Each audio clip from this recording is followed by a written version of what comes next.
watch How? this? How? How? Ew, how do you watch this? Dude, I'm gonna pee my pants. Hi, welcome to How Do You Watch This? This is a movie review podcast where each week we give each other a movie to watch in the genre we love, but they don't. My name is Megan, and I love romance. My name is Demi, and I love horror. And this week's common thread is secondhand embarrassment. So whether that means you are secondhand embarrassed watching it or someone experienced that in the movie. Yeah.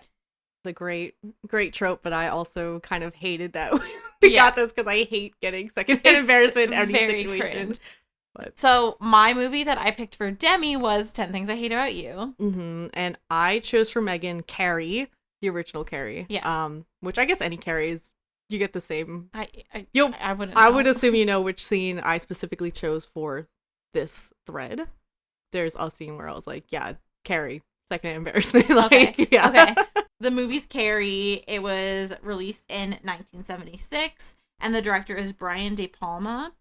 The snapshot that I wrote is Carrie is bullied by her classmates ruthlessly. Sue feels bad and forces her boyfriend to take Carrie to prom. The head bully, Chris, plans an evil prank on her. Also, telekinesis. I had a hard time fitting this on 3 lines. There's just a lot that... Yes, I think I had a very difficult time with mine, too, to Really? write it in, like, the snapshot. Fair. Yeah. Because just so much happens, but yeah. I mean, that's perfect. Okay, great. So let me pull out my notes. So Carrie, I don't look at what I rated. Oh, I don't know. Okay. I didn't want to spoil it, but I feel like this is gonna be a tough one for you to hear. No. I love Carrie. Don't do this to me.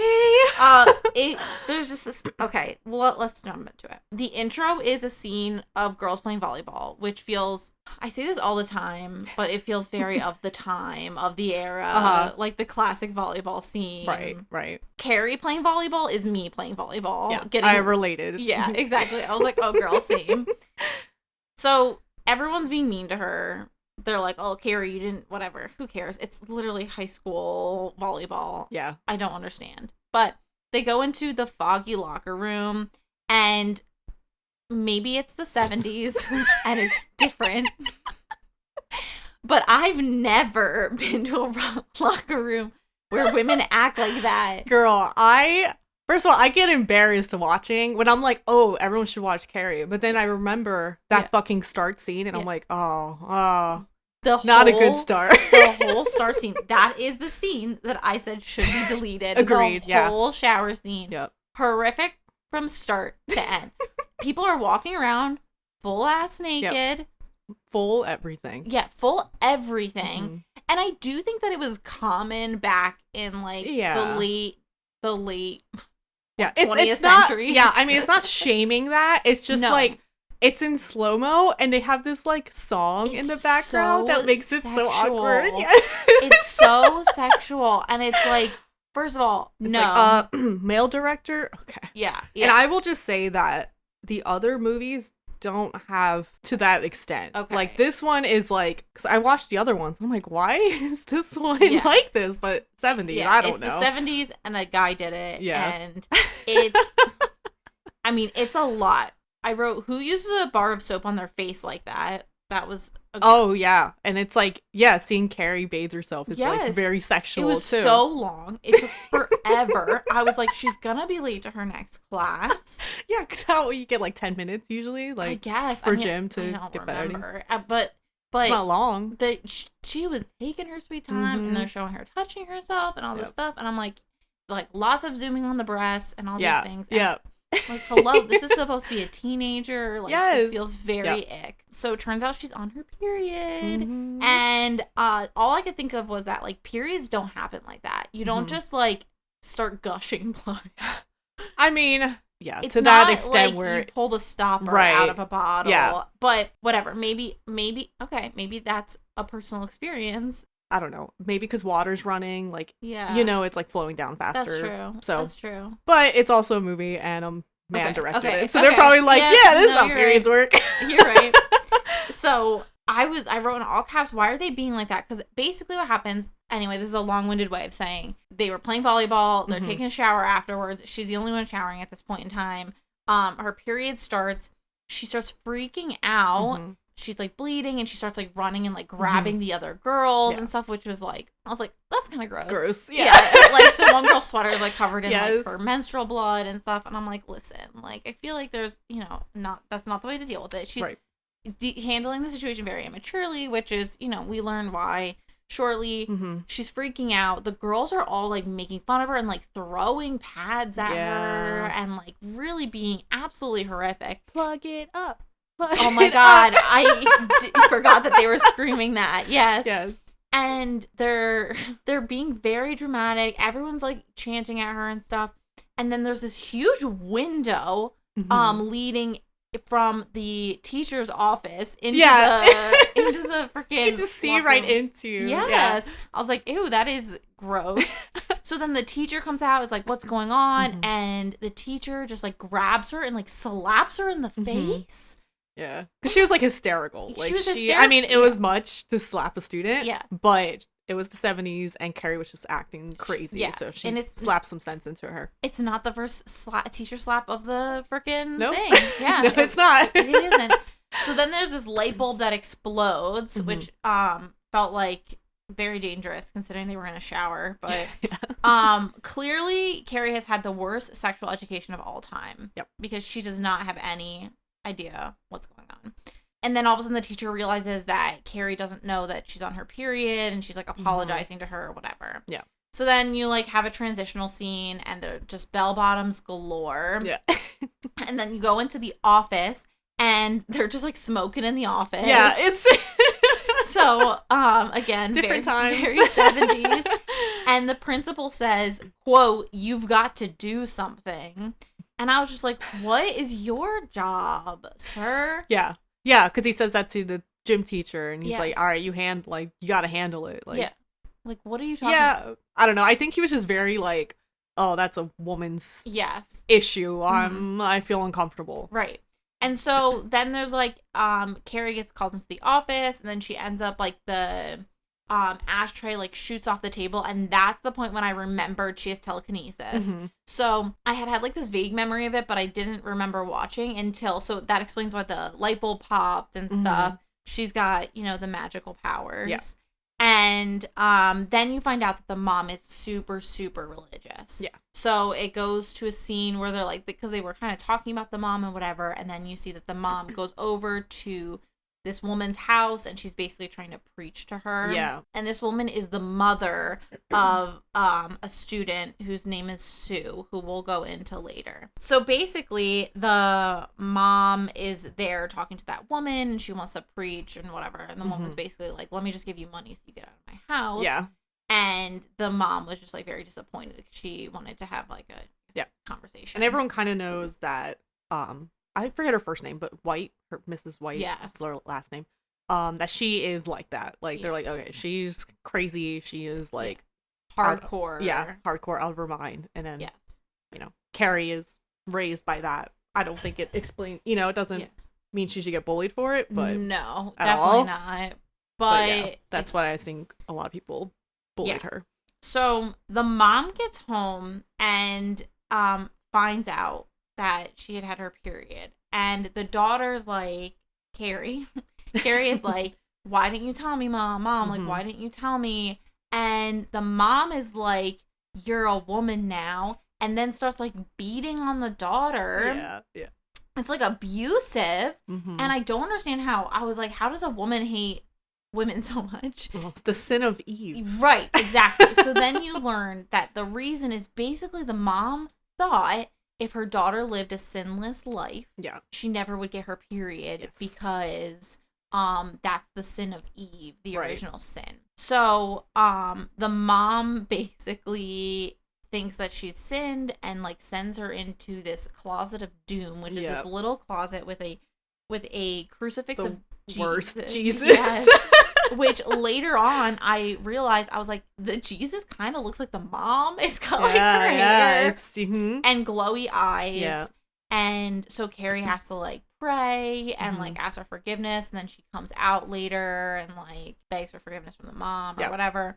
And meanwhile, also the house itself is like covered in religious paraphernalia. You've got like a gigantic tapestry of the Last Supper, lots of crosses, lots of things like that. So we are in school the next day, and this kid had his poem read out, and what's his name? Tommy. This kid Tommy had his poem read out, and basically the teacher's like asking for criticisms. Does anyone have any commentary on it? And Carrie was just like, it's beautiful. And then the English teacher like starts mocking her. Yeah. Even like the teachers are like, yes. What?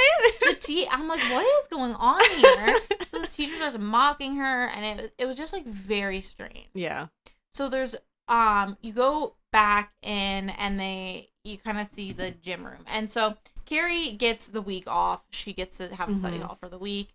And you see there's graffiti on the walls all about Carrie, people making fun of Carrie. And very alarming. Like, I feel like if there was this much hate on one student and the school's not doing anything, whatever. Anyway, in modern era, this would never happen. Well, hopefully this would never happen. Hopefully not, yeah. But, like, I mean, you can just see, like, even from the English teacher, like, Carrie's just the weird girl, which, I don't know, you see her and, like, the book's, I think, a little different, but, like, she just seems so sweet and, like, quiet. And I'm like, is she really bothering anyone? Right. Like, why are you bothering this poor girl who's already dealing with so much at home with her fucking psycho mom? Yeah. So, the next thing that happens is they go and you see that the gym teacher is talking to all the students who were bullying Carrie. And the teacher's just like, y'all are in big trouble. If it was up to me, none of you would be going to prom. You would be, doing X, Y, and Z. And lucky you, they're just giving you detention, and like the detention is with me, so we get to have an extra gym period every day. And if you don't come, you're not going to prom. Right.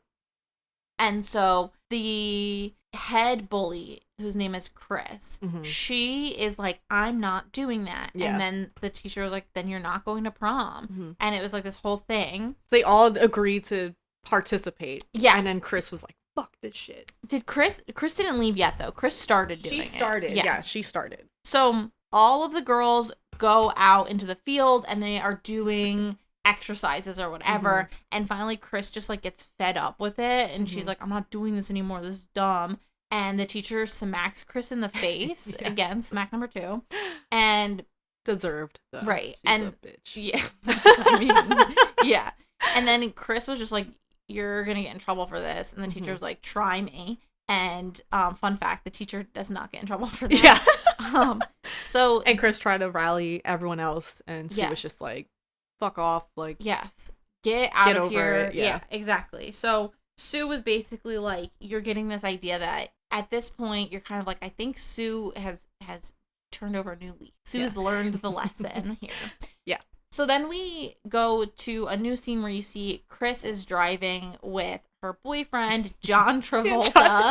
I had no idea John Travolta was in the movie. I was like, it was like a jump scare. Yes. I was like, what? I tried to, like, I should have looked this up, but, like, I forget what his, like, filmography was. If this was, like, up to that point. Yes. Because I want to say Grease was before this. Like, no, wasn't Grease it has to be around the same time, right? It might be a little after Hold this. on. I'm going to Google it really quick. I mean, this was young, dimple-faced. This was 2 years after. Grease was 2 years after. Grease was 1978. Okay. So this was very new. I could tell that he wasn't huge yet because he didn't have a gigantic role. Yeah, but he did have a role. Yes. And he's clearly like this scumbag, like total jerk. The worst. He's drinking and driving. Yep. He's the sloppiest drinker in the world. All this beer is like pouring down his face. It's so gross. And then they're like, the relationship is so freaking toxic. Yes. I was like, I didn't know what was happening. I was like, what's going on? Yeah. She's trying to kiss him, and then she's like pushing him away. And then slapping each other. Yeah, he's hitting her. She's hitting him. And then they're making out again. She's calling him an idiot. He's like, I said not to call me that. He like fucking hits her. And it's like, what the fuck? Yeah.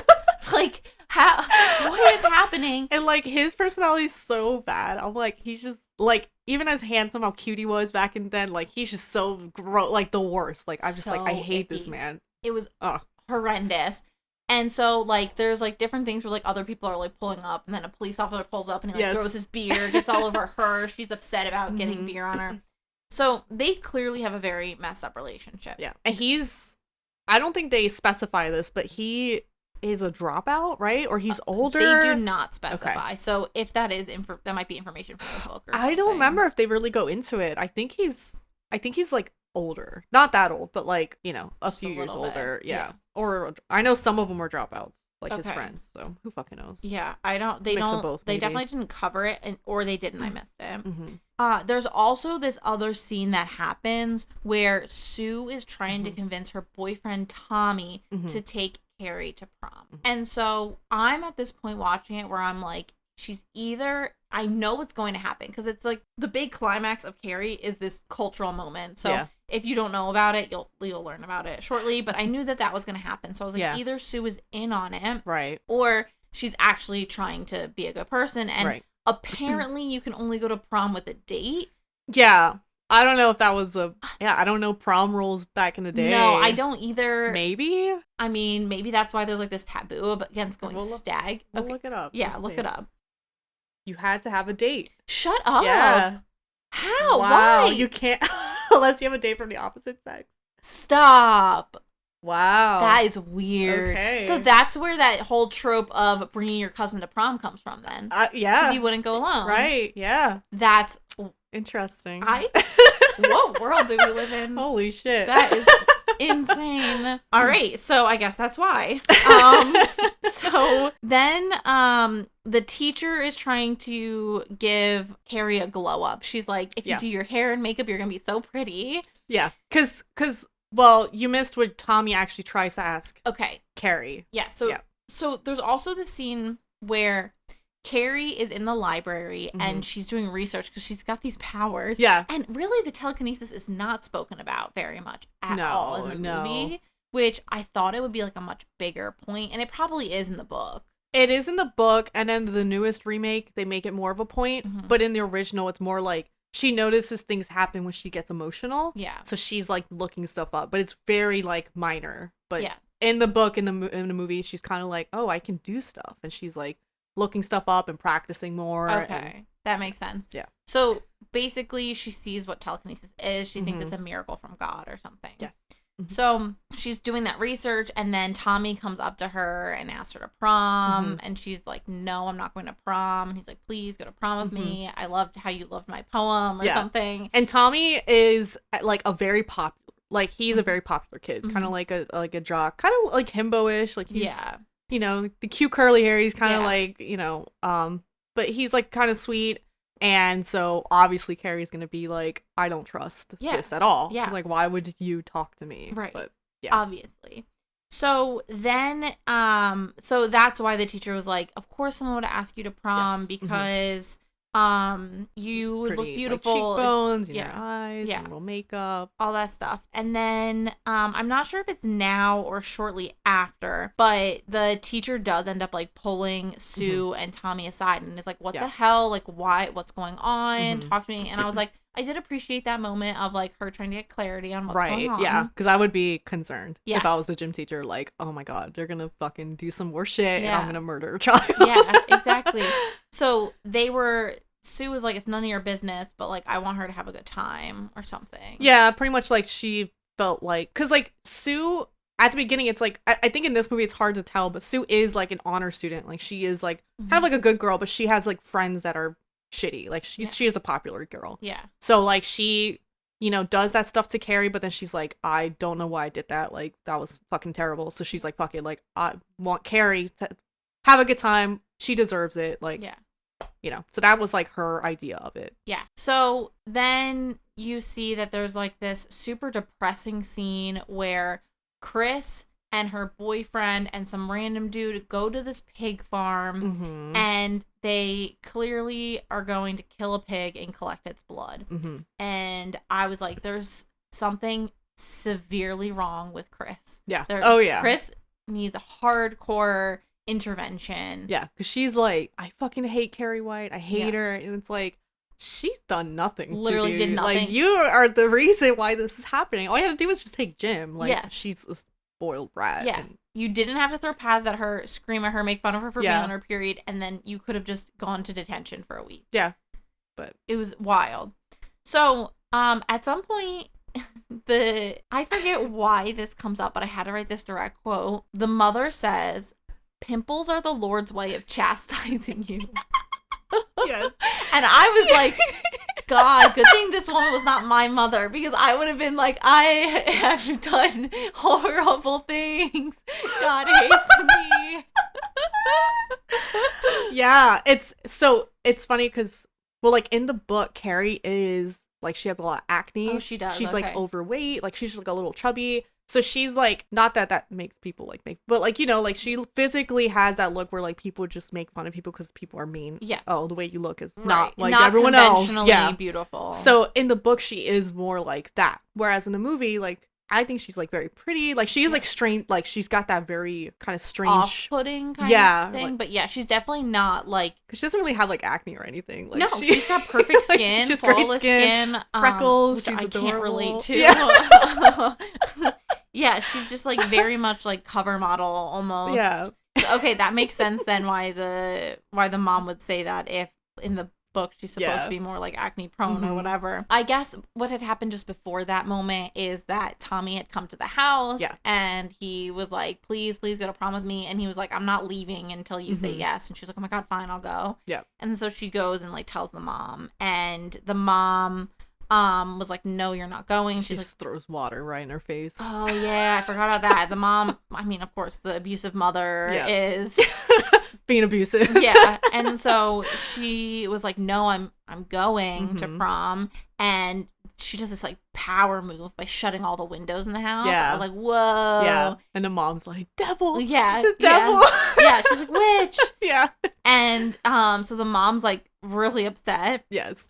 And then it just switches scenes, and like Carrie's making her prom dress. Yes. And yeah. the mom is just like, I don't know. I was just like surprised the mom didn't try more, but I guess she's scared of her daughter at this point. Right. Yeah. Because Carrie's done a few things that Yeah. she's like, all right, I'm not gonna. Yeah, mess around. Mm-hmm. So she's making a prom dress the night before prom, which is pretty baller. Yeah. Did you added the notes about this scene? Because I don't know why this scene is in the movie, but when the boys are tuxedo shopping. Yes, I wrote about that. Yes. Because there's. It just makes me laugh. It's the most ridiculous. And if it wasn't for the shower scene being so bad, this probably would be the one where I'd be like, get rid of this scene. This is weird. So the boys are trying on their tuxes, and the tux is this like ruffly tux or whatever. It's Tommy like, is pulling it off though. He's got that goof. It's like it's baby blue. Yeah, right? and it's got the white ruffle. Yeah, it's great. But then it just like randomly the scene speeds up. It's just like they're like, talking, and it's like fast forward for no reason. You could have cut it. You could have. I don't understand. Like, what the fuck? It just felt so off for the rest of the movie. No other point in the movie does it ever do that. And I feel like they kept trying to do like interesting like takes, like, you know, they later on do like cut face like moments, right? Which whatever, that's fine, but I don't understand. I don't know if they're trying to make it more fun, like, because it was like, you know, Carrie's trying on lipstick, it's a little goofy, she doesn't know what she's doing, and the guys are trying on tuxes, and it's like, so I don't know, maybe they're like, oh, it'd be funny if we like speed it up. It was such a it like did not make any sense. It was that was like so strange. And then the one guy, and I'm like, this must be the OG tuxedo shirt, because the guy wears the tuxedo shirt, the one friend who you literally never see again, but I guess they just needed that joke about the tuxedo shirt in there. Yeah. And to go to Carrie trying on the lipstick, she's literally taking the tester and putting it on her mouth, and I was just like, oh my god, stop. Don't do that. That's so germs. So then Carrie is all dressed up for prom, and she looks really nice. And then her mother proceeds to call her breasts dirty pillows. I can see your dirty pillow. I was like, ma'am. Oh my god, my mom would quote that. Dirty pillows. No. Dirty pillows, yeah. Like, because we would watch this movie a lot. Yeah. And where the dress, she's like, I knew it'd be red. It's like a baby pink dress. Oh, that's really funny, because I didn't even catch that. No, point. Yeah. That whole scene, I think, is just like, the mom just says some batshit stuff, and it just makes me, like, it makes me laugh, but it's also, like, devastating. Yeah, it's Carrie, horrible. But, like, it's just funny the way the mom fucking says shit. Yeah, the mom, and, like, the mom's, like, pulling on her own hair. Yeah. And then I was like, is the mom gonna try to kill her? Because the mom was like, thou shalt not suffer a witch to live. Mm-hmm. And I was like, oh my God, her mom's like going to try to murder her at some point. Then I think at some point, I clearly am not a good note taker. I'm like writing my reactions when I'm watching it, but I'm not writing what's happening. And I need to, next time I'll be better. But basically at one point, Chris and her boyfriend like put the pig's blood above the stage, and it's clear that they're gonna try to rig it so that Carrie wins the prom, and Chris's bestie, this other random girl, is chick in with on the hat. Yeah, chick with the hat randomly is in on, just finds out what they're gonna do and is like, okay, I'm gonna work to get fake ballots or whatever. At this point, Sue is like at dinner with her family and she's like, oh, I have to go, and she's like goes, and I was like, oh my God, is she in on this? Because I'm gonna be furious. I was like, why does she have to be there at a certain time? That was a little bit like worrying to me. And then like the teacher is just like touching the faces of the students a lot. Like the teacher, she's like grabbing Carrie's face. And I'm like, stop touching. And then this whole thing between her and Tommy, Carrie and Tommy, is so freaking weird. His girlfriend asked him to go to prom with Carrie. So he takes her, and now he's flirting with her and he's kissing her, and the camera is spinning for like 4 hours as it goes around and around and around as and they're around dancing, them. And I'm like getting dizzy, and they're like laughing. And is this the secondhand embarrassment scene? No. For me, the secondhand embarrassment scene was the period scene. Oh, okay. I mean, yes, you're one of the girls seeing that. Like, that's embarrassing. Yeah. Okay, fair enough.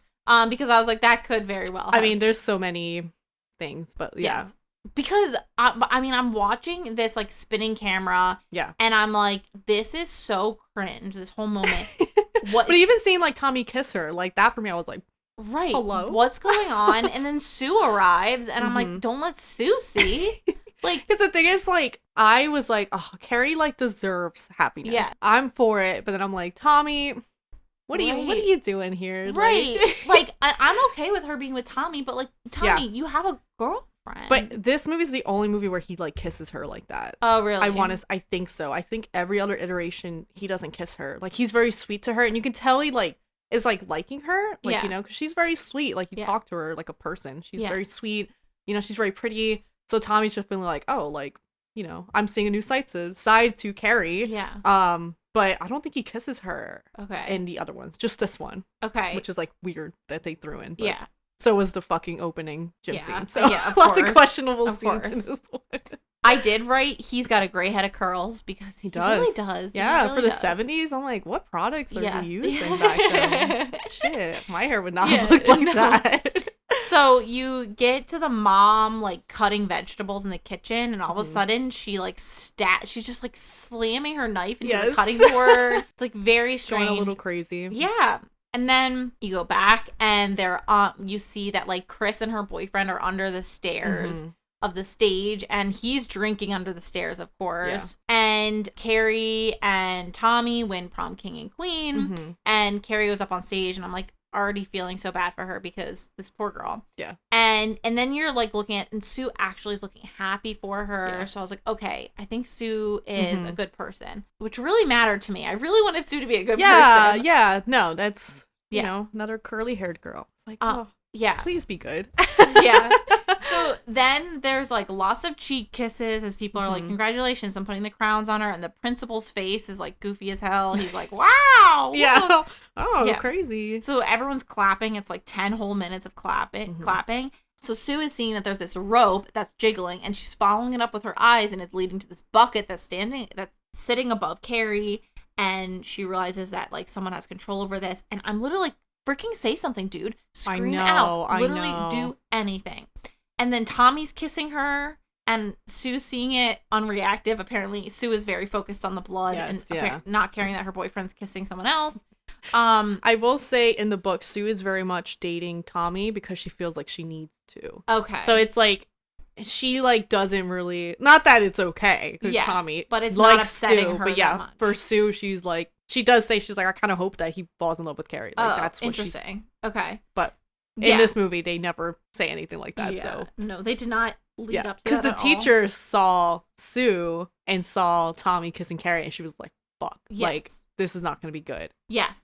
And so I was like, what is taking Sue so long? And then Norma's the friend. Norma. Yeah. So Norma bitch. is the friend. And I was like, Norma the asshole. The teacher sees Sue and is like getting her out because she thinks that she's going to try to ruin it for Carrie. And so she gets kicked out of the room, and then it's totally silent on the film, except you hear the bucket fall, and you just hear it clanking, and then it like whacks Tommy in the head, and he like passes out. Yeah, he technically dies, I think. Yeah, he dies. Yeah.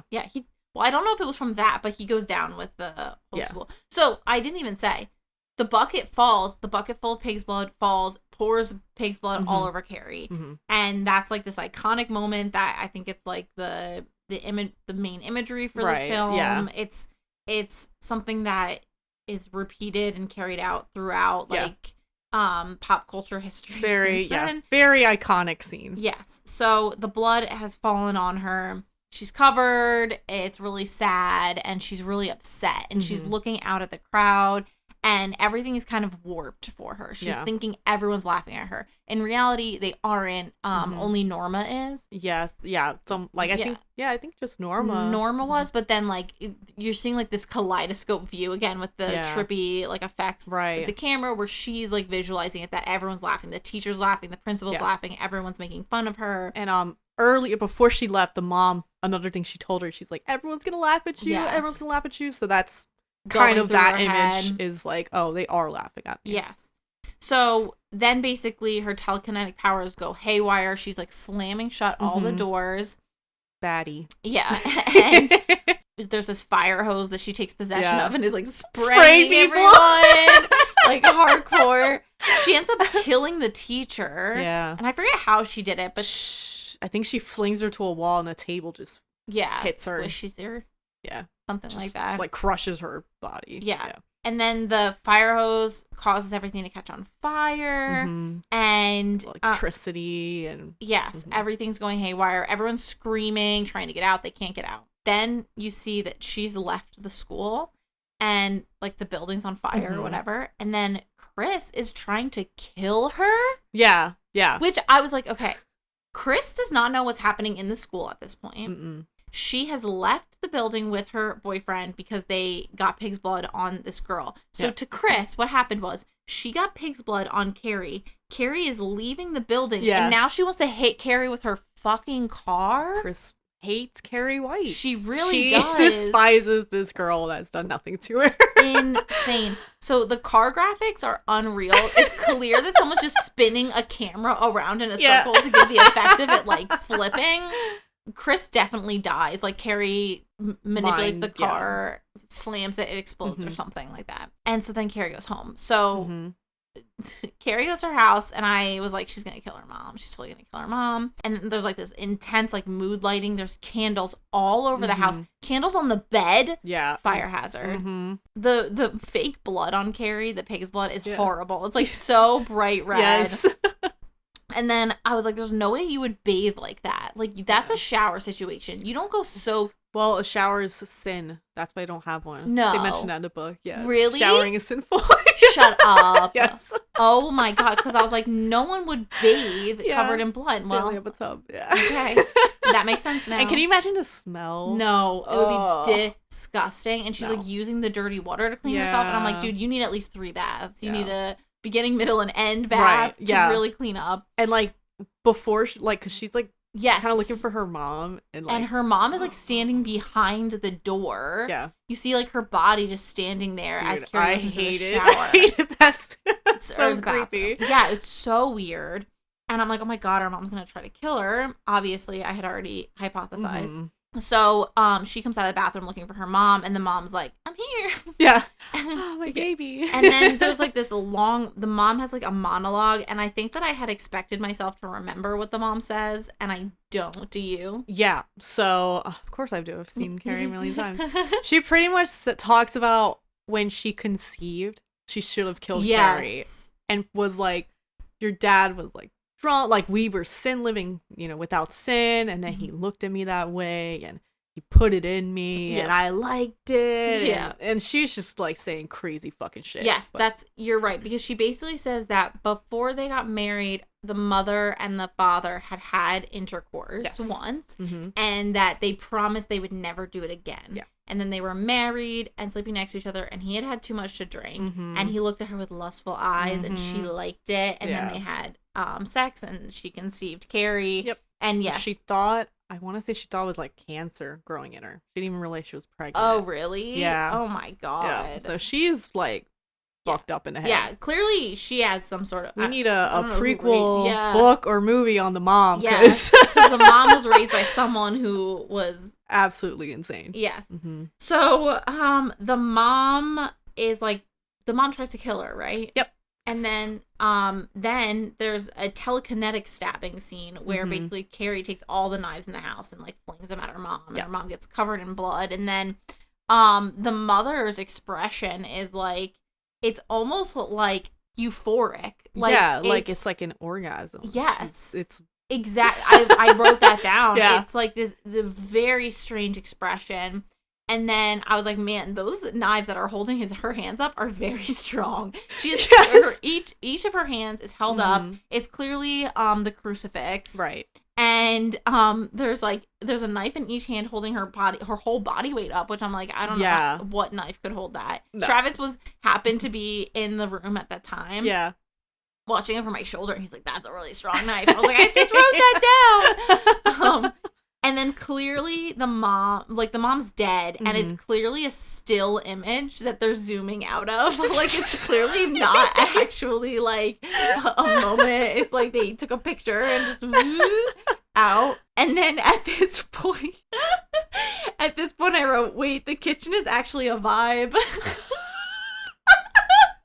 How cute this kitchen is. It's like green, like a little wallpaper background and stuff. I was like, oh, it's actually kind of cute. It's like inspo just pausing. It's like blood and the mom's hanging. It's like add it to my Pinterest board. Yeah, exactly. So then the house starts falling apart, which I'm guessing is supposed to be kind of like the symbolic moment of like Carrie's having a full fucking breakdown. Right, yeah. And because she's like, I'm panicking that she killed her mom. Yes. And she's like trying to yank her mom off of like pull the knives out of her hand. She grabs her mom and Travis is like, why is the house falling apart? I was like, Travis, I'm watching this for the first time too. Symbolic. Yeah. So, which also so funny that Travis literally like, so he only came in for like the point when the pig's blood came down. And literally I was like, you should just sit down next to me. He stood the entire time, stood like as if he's about to leave the room, watching to the end. I was like, what are you doing? I mean, yeah, that part it's pretty crazy. Yeah, it's intense. Like that's the height of the movie. Yeah. So. She rips the mom down. They go into the little hidey hole prayer closet.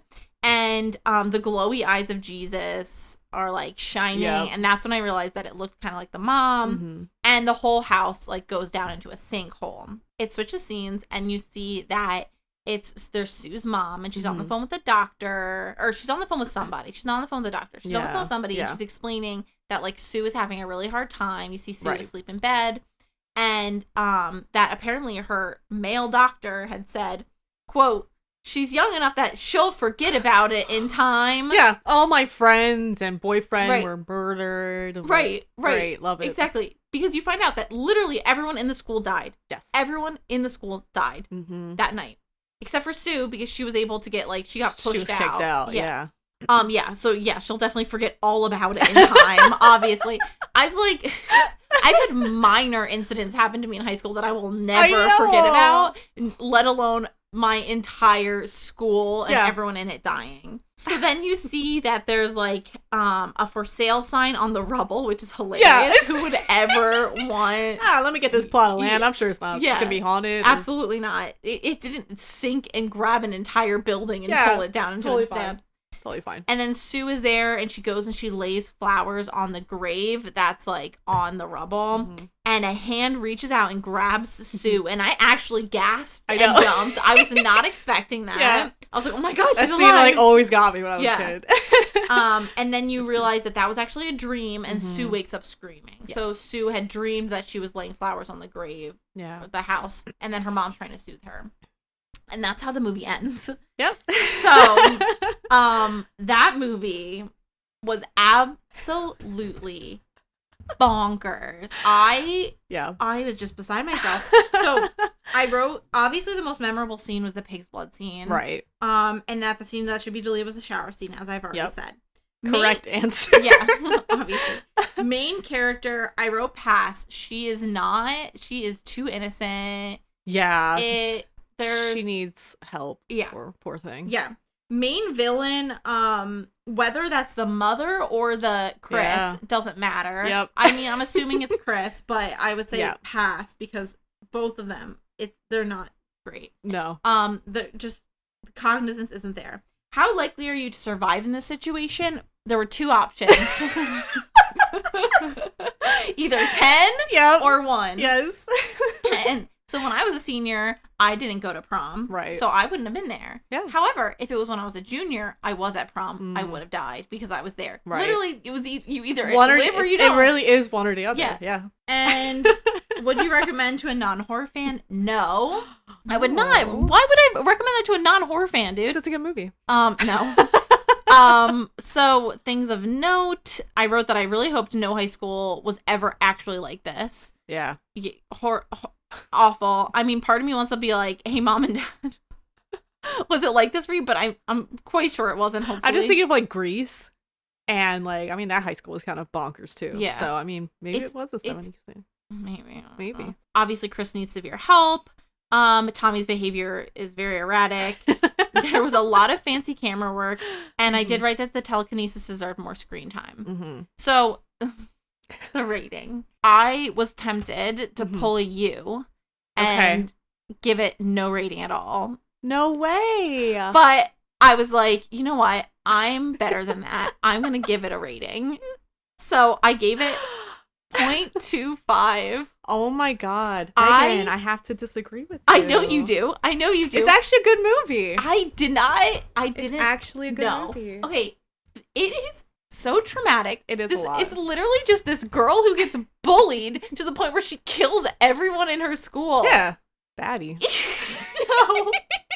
It is a hard watch. Like, it is stressful, but I just think it's like a good movie. Like, it's hard to watch, but like, it's just like, I don't know. I think it's a good movie. I mean, maybe if I watched a remake, I would feel different about it. But I just feel like the way the high school is portrayed, the way the bullying, everything, I'm just like... It's very extra. It's so extra, and I just can't relate to it. See, the remake was not good. I was hoping it was going to be good. And it's just like, I think they just missed like the horror element to it. Like in this one, the mom is so terrifying. Like, she's just like the worst. And I'm always like, I just don't want Carrie to go home because she's just a horrible person. Right. And like in the new one, like they do more with telekinesis, which I think was pretty cool to see more of that. But it just doesn't hit the same. I don't know. Yeah. Like, it just, there's something about the original that has this like the perfect casting for a lot of people. And it just was done better, I think, than the book. I think the book was okay. But I'm also not a fan of Stephen King's writings. Yeah. I'm a fan of his movies. Yeah, you like the adaptations. I like the stories he gives, but I don't like his way of writing them. But I feel like this movie just did the best job with the content. But I'd be curious if you watched the new one, because you probably like that better. I don't know. It's just not a good. It's honestly not a good movie. I fully believe you. Yeah. I just. Yeah, I think it's like I just can't get past the whole concept of the movie. I think like maybe I would be more interested in it if it wasn't. I mean, I guess just in general. I mean, it's sad. It's a sad movie. It's a bummer. Yeah, it's a real bummer. It doesn't end well for anyone. No. I mean, Sue at least lives, but she's PTSD for the rest of her life. Which there is a Carrie too. Oh my God. So not a book. So this is just someone made it up. Tell me. And I didn't know. I was like, there's no way it's connected. Yeah. But Sue ends up being a counselor. Oh my God. And she's in the movie, but I never finished it because it was so fucking god awful bad. Yeah, like, it's like. Is there like another student with telekinesis or something? Oh, yeah. But she's like a delinquent rebel kid. But her mom was also like religious, but people were saying she had schizophrenia. I don't know. But she also had telekinesis and bad. Like, it was really bad. I remember being a kid and wanting to read the book Carrie because I loved things like telekinesis. and I love Powers, and I never read it because I knew it had a bad ending. Yeah. And I don't know if you would have liked it. Probably not. Yeah. Probably not. I can say with pretty good confidence. It's just, and I also did not like the book's prom scene. Well, how was it? In the prom scene, I don't want to take too much time, but in the book, like the pig's blood falls and everyone's actually laughing. Like everyone's actually laughing, so you feel terrible. So she runs out of prom and then she's like, you know what? I'm gonna kill him, and turns back around and locks the doors and is like from the outside, like killing everyone on the inside. And she's like walking around town and destroys, like, she kills like 400 people. Oh my god. But like for me, like I felt like the movie was so iconic with her just like, I'm gonna murder everyone in here and you're gonna see me do it, rather than that where she's just like, gotcha, you're dead, haha. And it was just weird because then she was connecting to people with her mind, and people like were like, oh, Carrie White, she's the one that's doing this. They just know. Weird. It was like weird. So like it did more with telekinesis, but like I don't know. Like I said, I'm not a fan of Stephen. He's very like into breast. He'll write like, oh, the breastless gym teacher. Like, what? Yeah. Oh, her perky breasts. I'm like, why? It's a personality trait. I'm like, I didn't have to know this. But he's a little strange like that. So respect to Stephen King. You know, obviously he's a big horror writer, but he's not my vibe. Yeah. All right, I am so freaking curious. I really am, because this is the way you apparently love Carrie. I love Carrie's. I'm gonna put a poll up and ask people their opinion on this movie. Do it, so we're gonna see. I'm sure that I'm like an unpopular opinion. It's not your genre. No. What's the rating of it? Let me see. I want to say it's highly rated. Yeah, it's got on Rotten Tomatoes. It's got a 93%. Yeah. The audience review is 77. Yeah, which is still good, but that's definitely, you know, years and years in, which I think it still holds up, but it's definitely aging, you know. But yeah, look up the new one. It's got 50%, 44 and 44 audience. Yeah, it was poo-poo caca. Which is unfortunate. It's still got a higher rating than 13 Ghosts. So yeah, which is not correct. 13 Ghosts is definitely better than the Carrie remake. But that's just me. Yeah. Okay. All right. So now let's jump to. I'm going to bring up a lot of similarities from this to Carrie, because there's quite a few. As I was watching this, I was like, Travis literally was like, "Is the common thread prom?" Yes. It's so funny. We both picked these movies. I'm like, they both take place in high school. They both have prom. Like it's just funny. There's a lot. I guess it makes sense. Secondhand Embarrassment. Like yes, high school is the prime time. That's it. Anyway, the movie I had to watch was 10 Things I Hate About You. It's a rom-com. Director Gil Junger. I did look him up, and he made another movie called 10 Things I Hate About Life. Not finished, but it was another rom-com. But I just thought it was funny. He did another movie later. Oh, that's interesting. From this success. Yeah. 1999. Mm-hmm. And my snapshot is, this was very difficult to fit all in, because I feel like there's so much in this movie. Cameron wants to date popular girl Bianca, but she can't date unless her rad, gives no fucks older sister is dating first. Only heartthrob Australian accent Heath Ledger can save the day. That's beautiful. Yeah, thank you. No, I was very proud. I like wrote and erased it multiple times. I'm like, how do I give a good snapshot of this movie? That was perfect. Okay, so I'm gonna. Okay. You're welcome for the Heath Ledger part, though. Oh, you know. No. Joseph Gordon-Levitt, first of all, was my I adored him. I I still love him, but like when I was younger, dull. But yeah, Heath Ledger, like, my God. When I was in high school watching Heath Ledger, I was like, for me, Heath Ledger, because I never saw this before this. He was my first, the fucking Dark Knight, like, really? Yeah, it's the Joker. As the Joker? Yeah, and I was like, who's this? I'm like, he's a like cute looking guy. And then Brokeback Mountain, I was like, oh, he's from Brokeback Mountain. But like, I think those are the only two movies that like I knew he was in until more recently. We were like, oh, he's a baby in that movie. And so never saw this before now. So he was 20 when this was filmed, just so you know. Yep, he was 20. I looked up everyone. Don't worry, everyone else was like 18, I think. Yeah, they were actually high school aged, except for him. But I was like, he can do whatever he wants. Yeah, he's.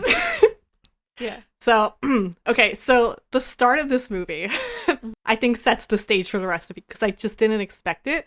Okay. But Joseph Gordon-Levitt is Cameron, and he's new to the school. So he's in the counselor's office, and the counselor is writing smutty shit on her computer, and I was like dying. She's like, and it's pretty like graphic, but she's typing, and she's like, she's like, I'm interrupted. And I'm like, dude.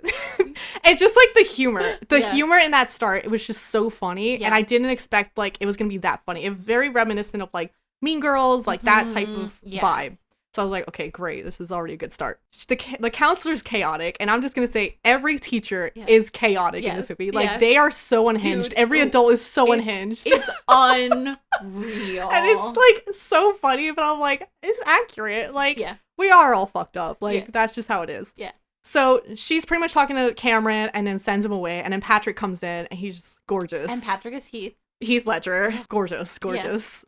Baby. Yeah. So he comes in after he got in trouble in the cafeteria for putting a bratwurst sausage in his pants, and so basically he made a joke at a cafeteria person pretending like he was showing his wiener. Which is not appropriate. No, don't do that. But a lot in this movie is inappropriate, as we'll get to. Very much. But the counselor was like, and puts a bratwurst as the description for the piece in her smut. Yes, which is great. And I wrote a note that I miss Heath Ledger because he's just. Oh, I know. I was like, I was looking him up because I was like, what did he look like when he was like our age? Yeah. And I was like, I know. 28 years old. I was like, oh my God, I can't. Because in my mind, he had been older. He'd been in his 30s. Yeah. I don't know why I really thought that. And then then I went deep dive. I went, and I was like, poor Heath. I know. And like, he was so talented. I mean, so talented. Just amazing. So it was sad seeing this, but. Anyway, Cameron meets Michael, and Michael is, he shows Cameron around, and I don't know how to explain Michael. He's just like that kid. He's like super kind of nerdy, and like clearly he like knows a lot about the school, but he's not cool. Like he's just like the nerd. Like I don't know how to explain him, but he's in every high school 90s movie. He's that guy. Yeah. So he's giving him a rundown of the school, which is very reminiscent of Mean Girls and disturbing behavior. I know. The blueprint. Dude, as I was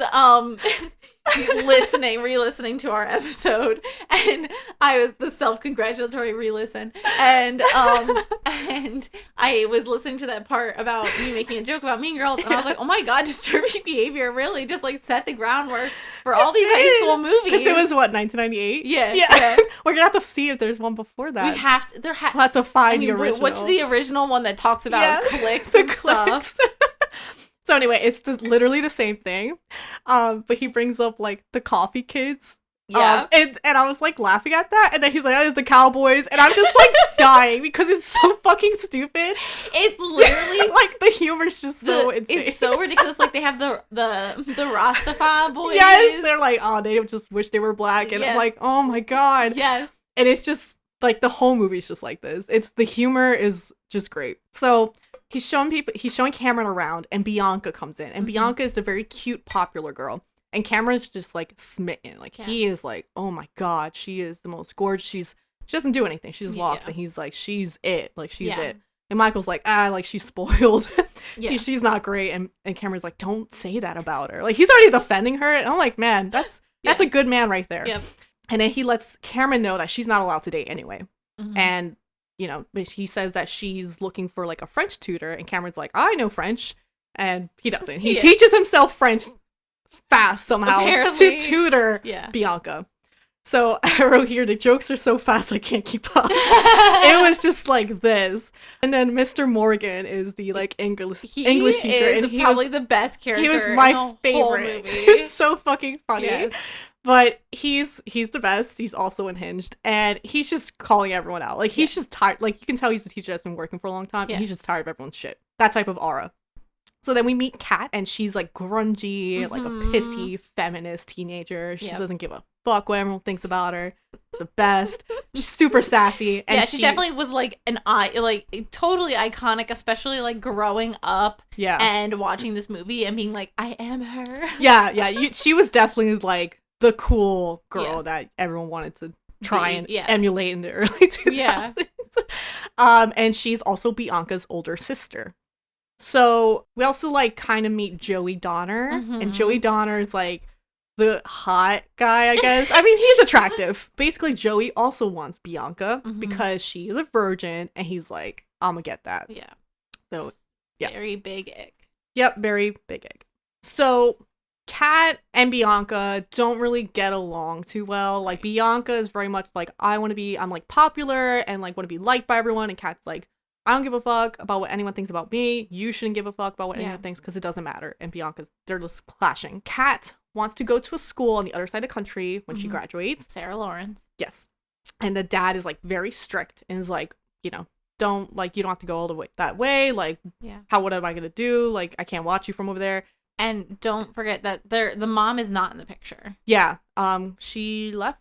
I think right? Yeah, she's ditched. Yeah. That's First I thought she was like dead, but I think she just left. No, she left. But the dad is, what kind of doctor is he? A gynecologist. Okay. Or an something, he like helps with delivering babies. He delivers babies because it's not, gynecologists just look at it. It's just obstetrician, I think is the yes, one I think you're correct. So he is very like weird. He's like, you're gonna get pregnant if you just look at any boy, like anything. He's just like does not want his girls to get pregnant at all. Yes. And he just is trying to traumatize them by letting them know the trauma of pregnancy. Yeah. So Bianca wants to date people, and the dad's like, no one can date. But then he's like, I'm gonna make a new rule. Like, if Kat starts dating, then Bianca can. Yeah. And he says this because Kat is like not interested in dating at all. So Bianca's like, fuck, like this is even worse. Because I think they're not allowed to date until they graduate. Okay. And then basically the dad's like, you'll never date. Yeah. He's like, this is great. Like, she'll never date. So then we go to Cameron tutoring Bianca, and he's like kind of asking her on a date, but not, because he knows she's not allowed to date. But he's like, oh, like we can study at like the yogurt shop or something. I forget what he says. I think it's something like he wanted to go get French food and like dine. Yeah, something. And she's like, oh, like I would, but I'm just not allowed to date. Like, if my sister's dating though, like, we could. And Cameron's like, oh, like I can help. And you could tell Bianca's kind of like using Cameron because she's interested in Joey. Yeah, she's not into Cameron at least at this point in time. You can tell she's just kind of like being coy. Yes, yeah. Which is a little mean, but she's trying to get what she wants. And so Cameron's like, oh, I can help. Like, that's his new plan, to have someone date Kat so that he can date Bianca. Yes. So Cameron and Michael are like going around and asking more like delinquent kind of kids if they would date Kat, and all of them were like laughing, or they're like, hell no. One dude was like, maybe if we were the last two people alive and there were no sheep. Dude, wild, horrible, direct quote. Yeah. So that you get an idea of no one wants to date Kat because she's too cool. I guess no man can handle it. No, they're just like, she's too scared. They're too scared of her. They're too scared of her because she's headstrong and feminist. I would love if everyone was scared of me. I know. No one's scared of me. I know. Kat is an icon. No one's scared. Well, a man was showing a PowerPoint presentation next to him on a plane. So no one is scared of you, Megan. Okay. Michael gets the idea of having Joey pay someone. So Michael kind of knows a lot about the school. Like, he just knows everything and knows everyone. So he's like, Joey's interested in Bianca. So if we tell Joey that if he pays someone to date Kat, then he can date Bianca. Yeah. But secretly, Cameron's actually going to date Bianca. Yes. So they're like using Joey as a middleman, pretty much. Joey is like, I think either Joey or Michael is like, I know the perfect guy. I forget which one.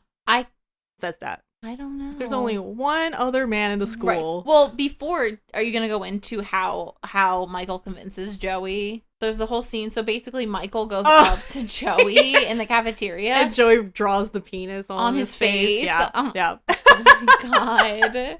You can tell Joey's just like a jock. Like, he's just like a big idiot. Yeah. But he's not a himbo because he does not respect women. No, he is not. He does not get that title. But yeah, so that scene, he gets a fucking huge penis just drawn on his face. Yeah. And Joey's like, yeah, I'll think about it. I'll think about it. So then I want to say it's Joey that decides that Patrick is the perfect guy for this. Either way, everyone knows that Patrick is just like a wild ass student. Yeah. Like, there's so many rumors about him, like doing crazy shit. Like, he was ate in jail. A duck alive. Yeah, he ate a duck alive. Like, wild stuff. Yeah. And Patrick kind of gives off that aura. He's like, yeah, fuck it. Like, I did do that stuff. Sure, why not? Fuck it. Why not? So I think he gives him like 20. He offers to give him like $20 to do it. And I forget if he takes that or asks for like, I think he asked for like $50. Yeah, he does. He says $50 per date. Yes. So then Patrick's like, all right, like I'll ask Kat. And so he tries, and Kat is very sad. Like she immediately is like, just turns him down. And Patrick, you can tell Patrick's kind of like, shit, okay. And he tries again. He like kind of meets her at like whatever store she was at, or she was like a music store. Yeah. And he's like asking her again, and she's also like, fuck off, like no. So he's like, fuck it, I'm not gonna try. Like it's not worth it. Also at the music, well, two things happened that you didn't mention. Number one was that Michael and Cameron had gone up to Patrick and had tried to get. I want to say that's after. Is it with the drill? Yeah. Because he does drill. I don't know if it's before or after in the textbook, but it doesn't matter. But I only bring it up. No, that's after. Is it? Yeah. Okay. They do meet him first though, and he like lights something up.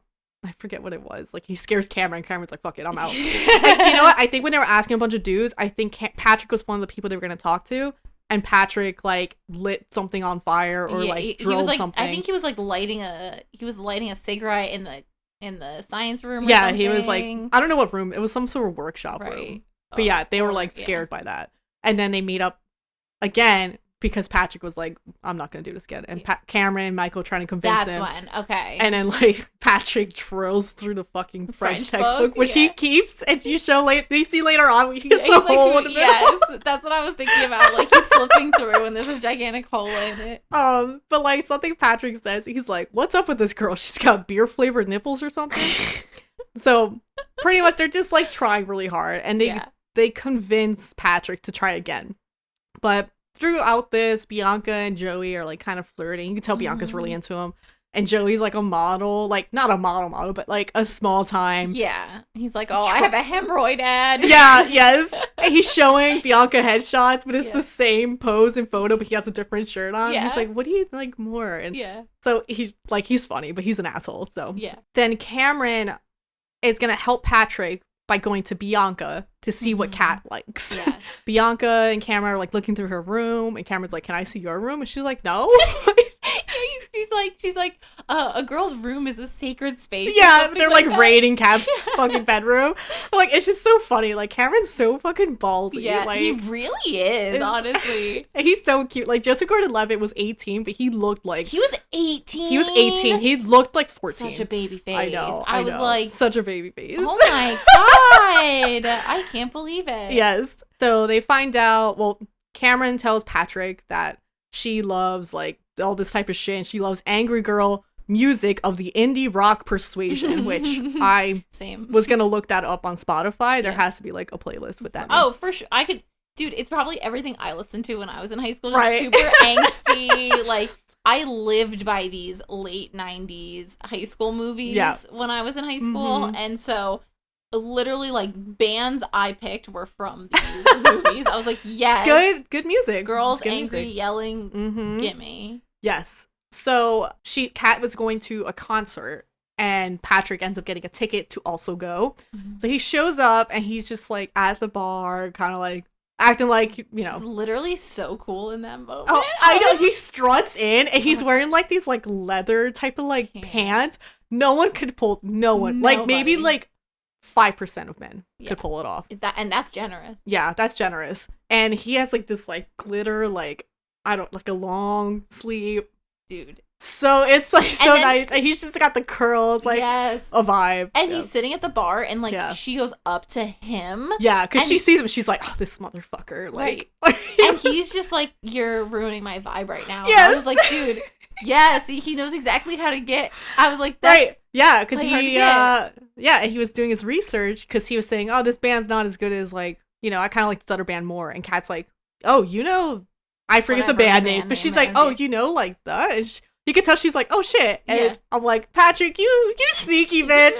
Because I don't think he was looking at any of that shit. No, definitely. Because I remember in the very beginning during Mr. Morgan's English class where we first meet Kat, Kat's talking about like feminism and something, and Patrick walks in, he's like, what I missed? And she's like, oh, we're talking about like feminist something. And he's like, oh, I'm out. And like leaves. So I'm like, all right, this man's not listening to angry girl rock persuasion. No, absolutely not. So he was doing his research, which is funny. And I also love that, like, it's very interesting because obviously $50 in the late 90s is different than $50 today. Right. But he is really putting in a lot of effort for this money. Yeah, he is. It's just funny that he's going that hard for it. But I think part of it, like, he's kind of impressed, or and it's like a challenge. Yeah, definitely. I think it's like a kind of competitive thing. He's like, oh, she's playing hard to get. Like, all right, I'm gonna win this. So I think that was part of it too. He's like, all right, I'm not gonna give up that easy now. So during that whole band thing, he asks her to a party that's going on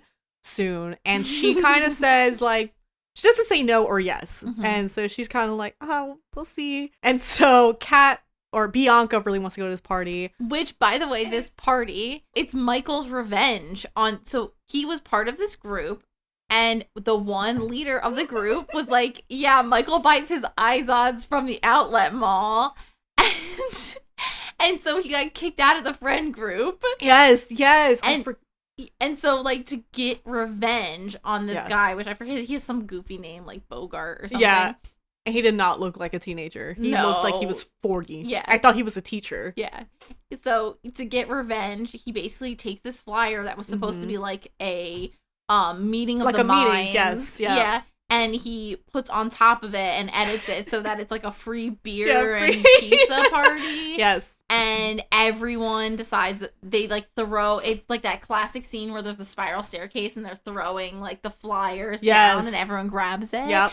And so that is the party. Yeah, everyone in the school knows that this party is happening. Yep. So Bianca's trying to convince her dad to go, and she's like, Dad, it's just a party. And Dad says, hell is just a sauna. Great response. The dad is so sassy and so quick with his remarks. It's so funny.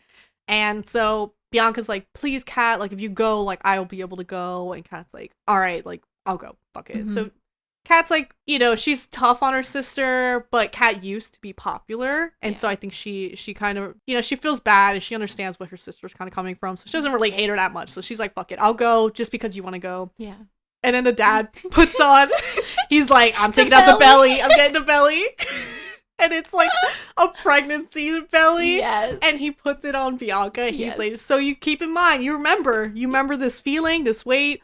And so Bianca's like standing there with the belly, and Patrick's at the door. He's like, who got your sister pregnant? But, yeah, so the belly. Amazing. They go to this party, which is not a party. They like all the students are coming in with kegs and shit. Someone sets up a full DJ like thing, and it's like a full party. You see, like, it's like a horde, like it's like a zombie horde encroaching in on this house. Yep, and it's like a big, gorgeous millionaire house. Yeah, everyone's there. Bianca meets up with Joey, and before she heads out with Joey, Kat's kind of like, hey, like, I need to talk to you. And Bianca's like, no. And so you kind of think like, okay, something, Kat kind of knows something maybe about Joey. And then so Bianca's with Joey. Cameron sees Bianca and gets upset because he realizes that Bianca's like not interested, and she was like playing him, you know. Yeah, because it's very clear in that moment, like he's trying to talk to her and she like only cares. She's like, oh yeah, I'll talk to you later. Right. Yeah. And poor Cameron. But Joey ends up like getting all this attention from all these people, and he's like ignoring Bianca. So basically Joey is doing this thing where at the party he's like showing like his different poses, like modeling poses. He's like, this is like swimwear or whatever. Yeah. This is underwear. This is swimwear. Yeah. And then she's like bored. She's like, this is not fun. He just sucks. Yeah. And then she's realizing she's like not into him. Yeah. And she's kind of like, you can see she's kind of regretting how she treated Cameron. Right. And so she finds Cameron, and she's like, can you drive me home?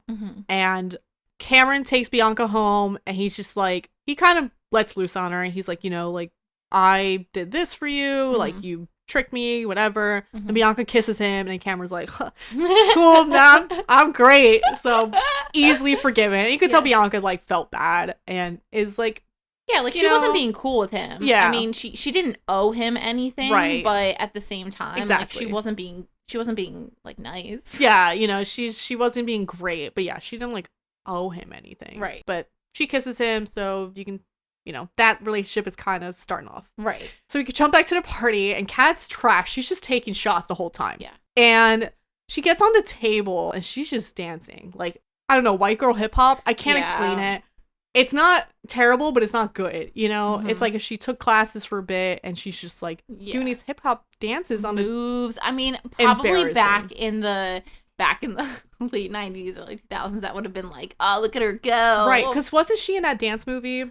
Oh my God, I think she was. Oh. So she was like that white girl. What was that one called? Hold on. It's not Save the Last Dance, right? No. That one, I think that's like old people. Isn't that one old people? Is that old people? I gotta look it up. Hold on, I'm gonna look. I know. Save the Last Dance. It is.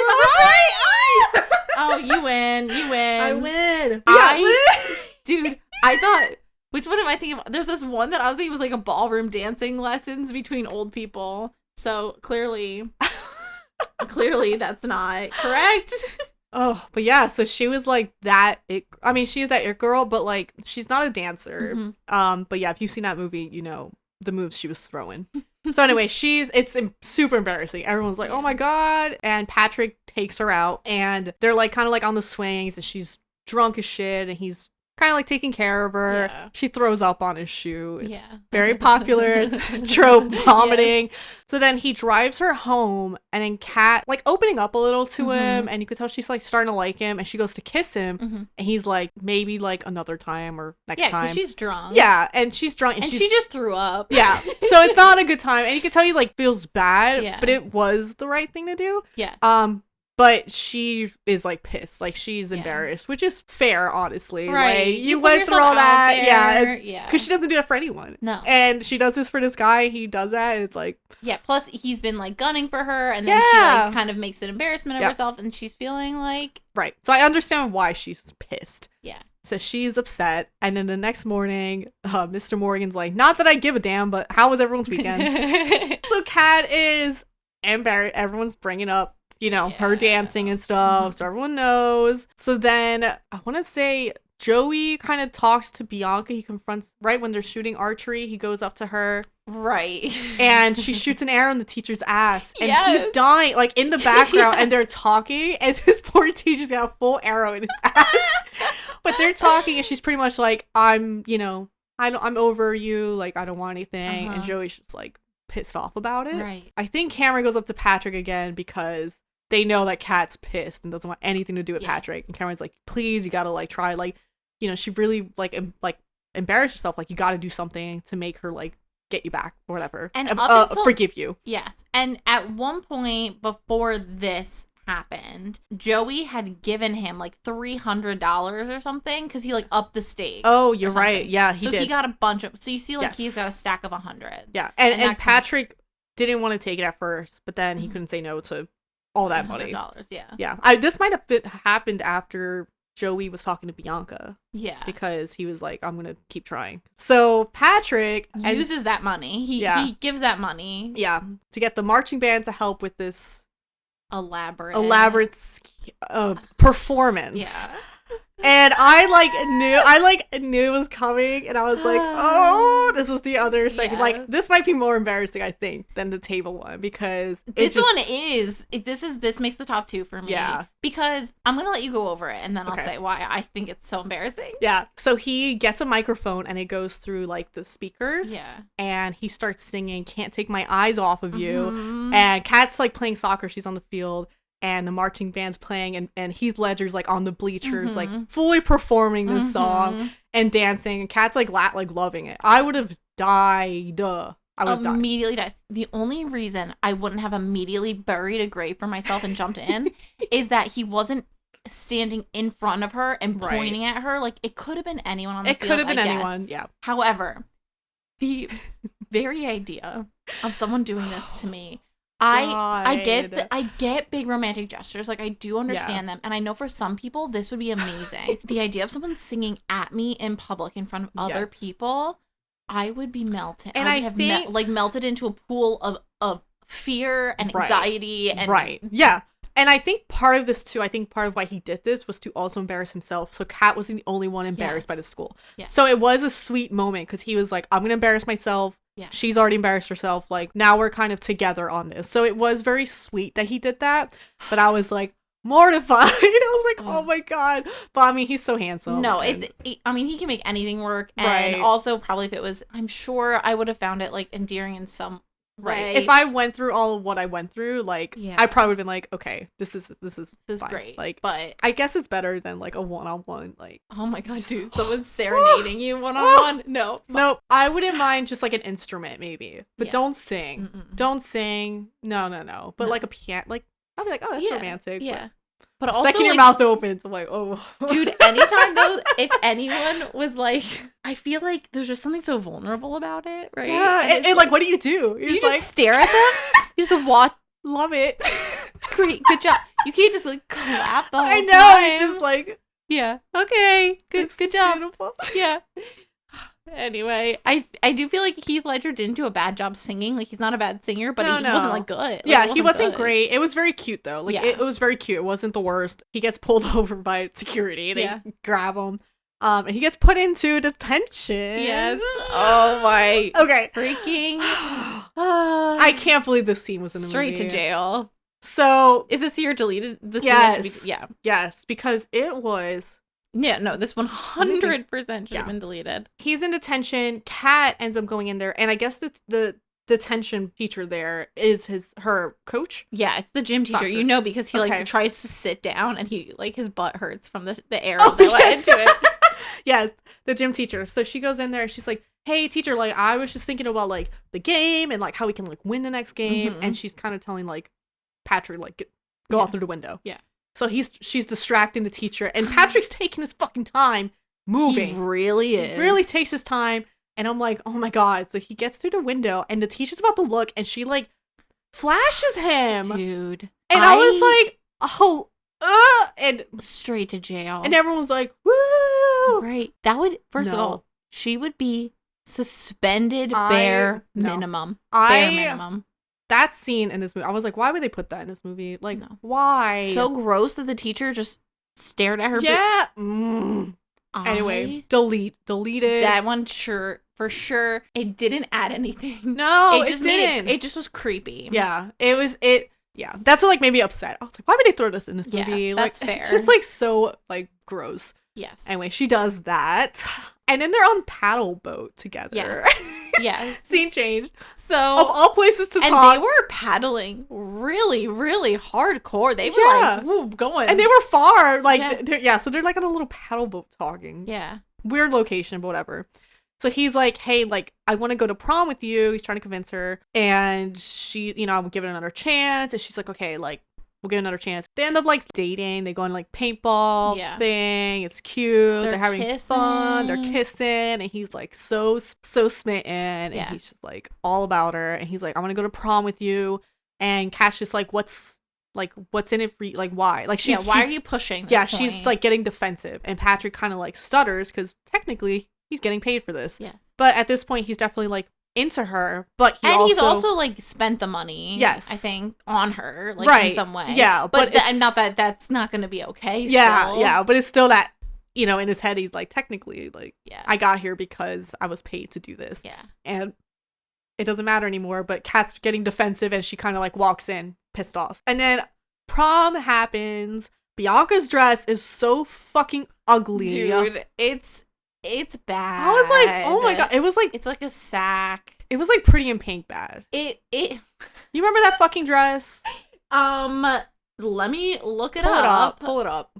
Oh my god. Yeah, it's atrocious. No, that dress is oh no, dude. It's bad. And she really takes bad. a dress that's already cute and fucks it up. That's horrible. Well, I feel like it had the potential. Like, if it was a different top, it would have been probably cute. Yeah, because it was like two piece. Yes. But the top was like a satin, just like a tee, like a cropped tee. Right. And then the skirt was like different fabric. It was like, it was like a fuchsia. But it didn't, the top itself just looked cheap. And like, and it just didn't feel, it didn't feel late 90s. I don't know. It felt very much like an early 90s type of look. But I don't know. Yeah, I mean, I could be wrong. Especially for, like, popular girl. Like, I feel like she would not... Because what Kat wore is beautiful. Like, she looked great. Yeah. And I'm it was giving more homecoming than prom. Yeah, yeah. And Kat's dress very much felt late 90s. Yeah. like prom. Like it very much fit the vibe. Sheath dress. Yeah, it was like a sheath, like a gray blue, very simple. The dad lets them go to prom because Kat has a date. So basically, Kat just like runs out and is like, "Bye," and he's like, "Where are you going?" And she's like, "Prom." Yeah, because she doesn't say like anything. She just like runs out. Yeah, and Bianca's like, "Cool, like I'm going." Cameron's there to pick her up. Oh, you didn't go over what happened before this. Because the sisters have a heart-to-heart. Oh, yeah. This is when Kat tells... I did not write that down. Oh, my God, my notes. I guess you don't care about sisterhood. It is, yeah, well, I don't have one, so... no, this is important because Bianca really wants to go to prom, and Kat talks to her and tells... Because she used to be popular, and tells her about Joey, and pretty much that she used to date Joey. And Joey, I think, just, like... What did he do to her? So, basically, everyone was having sex, so they had sex. Right, yeah. And so they had sex, and then she realized she wasn't ready to be having sex. And she told him, she was like, I'm like, I don't want to do this anymore. And he was just like, then goodbye, and dumped her. And then she was like the outcast. Yes. Yep. And that's when she started to kind of... Oh, and then the sister was like, how do I not know about this? And she was like, well, I threatened to tell all the cheerleaders he has a tiny dick. Yes. Yep. So they have like a heart-to-heart. Well, we missed this. So it's Kat's friend is like the oh my chick, God, right? How did we forget about this? This is honestly this scene, amazing. Incredible. So Michael starts to kind of like get into her. And in her locker, she's like obsessed with Shakespeare. Yeah. And he's like, oh, he starts quoting like some Shakespeare. And she's like impressed. Yeah. And he asks her to prom. Right, but she doesn't know it's him. She basically opens her locker. Yeah, and there's a dress, like a Renaissance-y Shakespearean dress with a note, like a beautiful scroll. Yeah, which is so sweet because he fully supports her strange obsession with Shakespeare. And she's like, oh my God, this is like I'm looking for my Shakespeare. What a freaking move, dude. Yeah. He really put the dress in there, and I was like, okay, Michael, I see you. Yes. I fully support it. And so at the prom, she's looking for him, and he's like on the stage, and he's also dressed up. I was like, I love it. And she's so like, oh my God, and it was very sweet. It was like that's so cute. Like, yes, that is a form of embarrassment I could get behind. Yes, because it's already embarrassing having an obsession with Shakespeare. But you could tell, like, she don't give a fuck. No. Michael doesn't give a fuck. So it was very cute. And it wasn't that embarrassing. No. So at prom, Patrick meets Kat there. And then Patrick got the one band they saw to perform. And it was very cute. And she's like, oh my God. And then Joey shows up. No, what does he do first? He goes to the dad's house to go pick up Bianca. That's how he finds out. Yeah, he goes to pick up Bianca, and the dad's like, who the fuck are you? And so that's how he knows that Bianca is with Cameron. Yep. So then Joey confronts Patrick and is pissed off, and he's like, I paid you like to go out with Kat so I can be with Bianca. Like, and Kat hears everything. And I was like, oh no! So just like Carrie, devastation at prom night. Right. Prom night ruined. So Kat runs off, and like Patrick's trying to like explain, and she's pissed. I don't blame her. Like, Kat's kind of been through a lot, and like to fully trust this man again and to hear that is devastating. Bianca punches Joey in the face. Yes. I forget. Oh, it was such a great moment because he pushed Cameron, and Cameron like fell.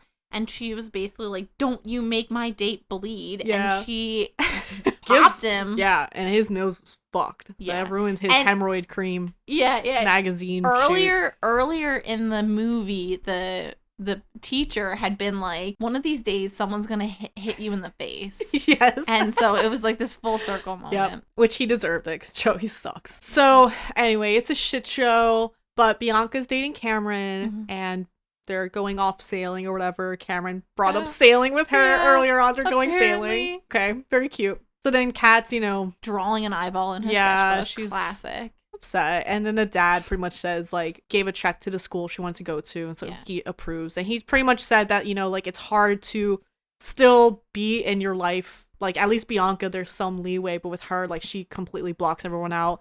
And he was, like, worried, like, her leaving is just going to completely split everything, cut everything off, because they, it's just he just has his daughters. He's basically saying he's like, at least Bianca lets him pretend to have some control in their life and be a dad. Which, the way he said it, I was like, yeah, she didn't want to control your daughters, but exactly. But it's still you get this feeling of he's just a dad trying his best with his kids. Teenage daughters. He has no help. Yes, all he knows is all these pregnant women. Yeah, and these teenagers please popping babies out. Yeah, they have a nice moment, and then the next day, I teared up at this part. It really got me. So they had to read a sonnet to class, and so Patrick's also in the class, and Kat reads how she hates Patrick, but can't hate him. She hates that she still loves him, likes him, and it's just the sweetest sonnet, and I'm just I was like, oh my god. Oh. So I'm gonna cry. And she runs out of the classroom. Yeah, she's crying, sobbing. obviously. She's sobbing, going through this. Patrick's he's going through it. Yeah. I mean, he feels terrible because he does really like her. Yeah. But it just fucking went to shit. So then she runs out. She goes to her car, and there's a guitar in the seat. Mm-hmm. There's a guitar she kept playing at the shop, and Patrick saw her, and he bought it for her. Yeah. So romantic.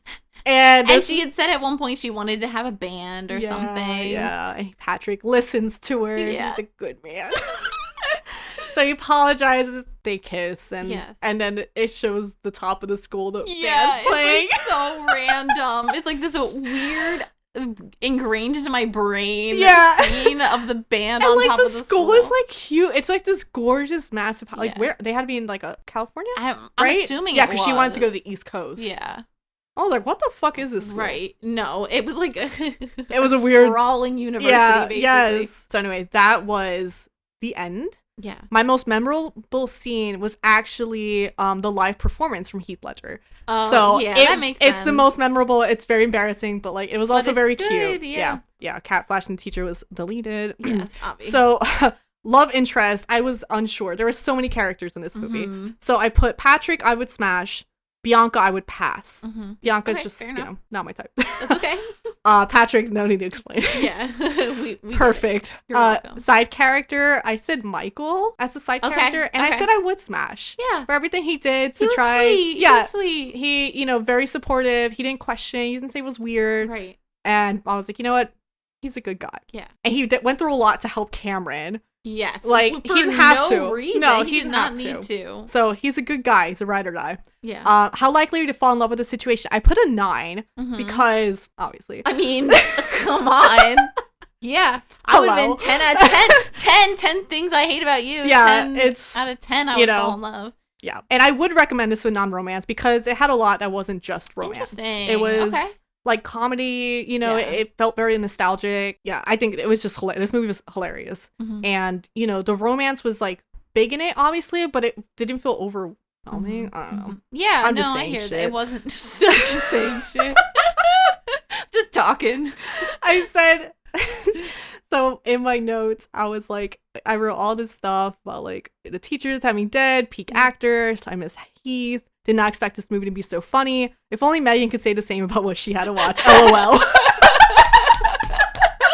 whole time I'm just thinking, man, I'm having a good time. Poor Megan.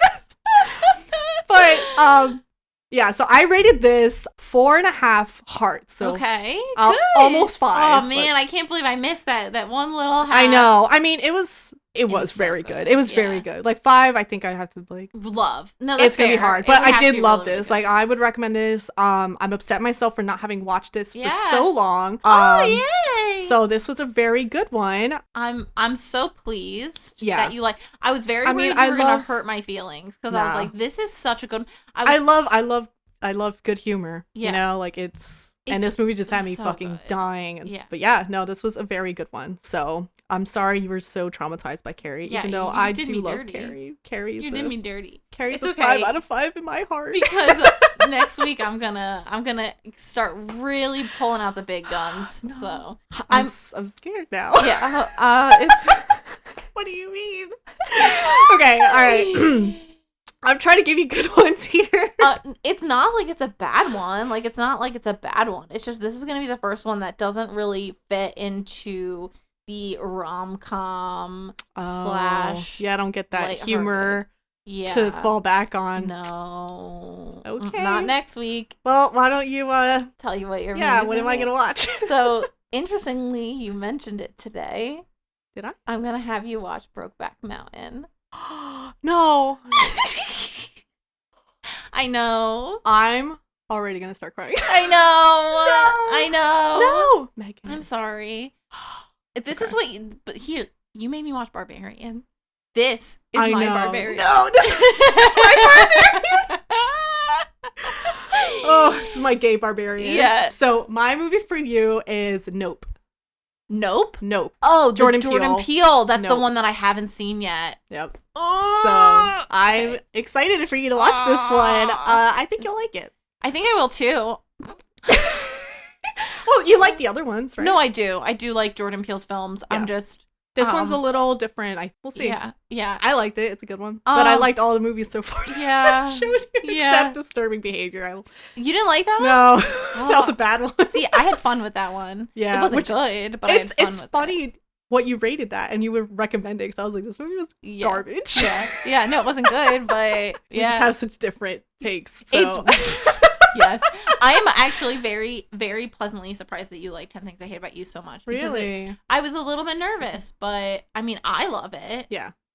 That was a 5 out of 5 for me. Yeah. So I don't know. I think it was the humor. Yeah. I think I'm so mad about Brokeback Mountain. I'm so sorry. Why are you gonna do this to me? I'm literally telling you how much I miss Heath Ledger, and you're doing this to me. I know. It's gonna be already devastated. Yep. You're welcome. Well, thank you for watching this episode of How Do You Watch This? If you want to reach out for any suggestions on movies or themes, you can reach out to us on our email, howdoyouwatchthis@gmail.com, or you can reach out to us on Instagram, How Do You Watch This, and TikTok and Threads, How Do You Watch, right? I think so. I am pretty sure it's How Do You Watch, I was like, where's... I didn't realize it was only How Do You Watch, and then I'm like looking at the TikTok, I was like, where's the final word? I thought maybe How Do You Watch This was taken, so that's why you didn't write something. It just dropped the final word. I guess we can have... Anyway, if you put How Do You Watch, you'll find us. There's a little heart. So we're on all that stuff. Check out Megan's great memes on TikTok. Yeah, they're okay. They're good. We got 5 whole followers.